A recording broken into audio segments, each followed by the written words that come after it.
बहुत टाइम तक एक स्टूडेंट को समझ नहीं आया कि ऑल्टरनेटिंग करंट क्यों नहीं लगता जब एक वायर पर एक बर्ड बैठती है। तो एक टीचर ने उससे कहा कि भाई एक काम करो, डीसी चलता है सीधा तो वो बर्ड को लग जाता है, एसी चलता है वेव्स के फॉर्म में तो बर्ड आती है तो ऊपर से निकल जाता है।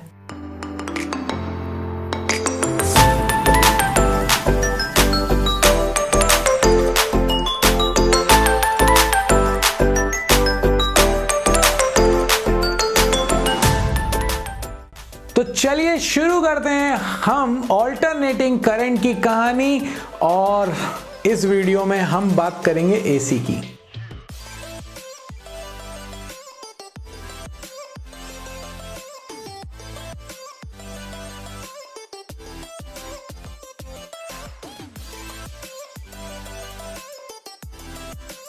तो ऑल्टरनेटिंग करंट और डायरेक्ट करंट में बेसिक डिफरेंस क्या है?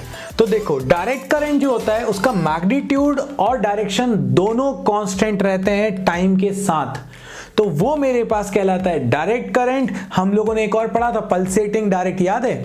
जब हम लोगों ने रेक्टिफायर पढ़ा था तो हमारे पास डायरेक्शन सेम थी बट मैग्नीट्यूड बदल रहा था, इसलिए हम उसको बोलते थे पल्सेटिंग डीसी।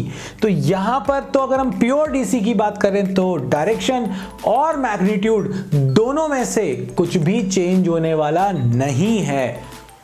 ऑल्टरनेटिंग करंट की बात करें तो ऑल्टरनेटिंग करंट का मैग्नीट्यूड और डायरेक्शन टाइम के साथ चेंज होता है, बट ये इनकम्प्लीट डेफिनेशन है दोस्तों। क्यों?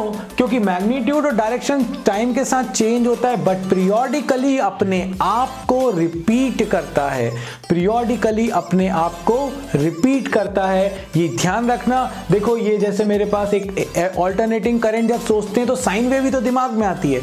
तो भाई ये मेरे पास एक साइन वेव है और ये देखो, ये कंटिन्यूअसली अपनी वैल्यूज को चेंज कर रहा है, डायरेक्शन भी बदल रहा है बट एक सर्टेन टाइम इंटरवल के बाद अपने आप को रिपीट भी कर रहा है, इसीलिए इसको हम कह रहे हैं ऑल्टरनेटिंग करंट, और इसे हम कह रहे थे डायरेक्ट करंट। बात क्लियर हुई? कुछ बिल्कुल क्लियर हुई कि ऑल्टरनेटिंग कहते किसे हैं। ऑल्टरनेटिंग करंट की इक्वेशन क्या होती है? I is equal to I not sine omega T. देखते हैं। तो अगर मैं ऑल्टरनेटिंग करंट की इक्वेशन की बात करूं तो I not sine omega T. अगर हम वोल्टेज के लिए बात करेंगे तो V is equal to V not sine omega T. इस पर बेस छोटे मोटे न्यूमेरिकल्स आते हैं, हम जरूर करेंगे। जो भी आगे लिखी होती है वो पीक वैल्यू होती है, फिर हमारे पास साइन का फंक्शन है। I is equal to I not, omega की जगह पर 2πf भी लिखा हो सकता है।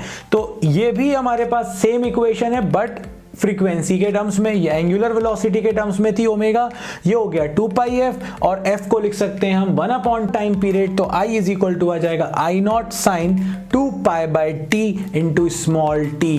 तो ये मेरे पास करंट की इक्वेशंस हैं, जहां I लिखा है मैं वहां V लिख दूंगा तो मेरे पास वोल्टेज की इक्वेशंस आ जाएंगी। तो अब आप लोगों के लिए जो काम है वो ये है कि मैंने इक्वेशंस आपको बता दी हैं, इसके बाद average value of AC, RMS value of AC, circuit containing register, inductor, capacitor, RL circuit, RC circuit, RLC circuit, RLC circuit under resonance, ये सारे वीडियोस अपलोडेड हैं और डिस्क्रिप्शन में सभी का लिंक दिया हुआ है। तो आज खत्म कर दो एसी को, और प्लेज के साथ हमारे 10 यूनिट्स भी खत्म होंगे और ये एसी भी खत्म होगा। इंस्टा पर फॉलो करना मत भूलना, वर्कशीट्स आ रही हैं, बहुत सारी आ रही हैं, और इतने सारे प्यार के लिए थैंक यू सो मच।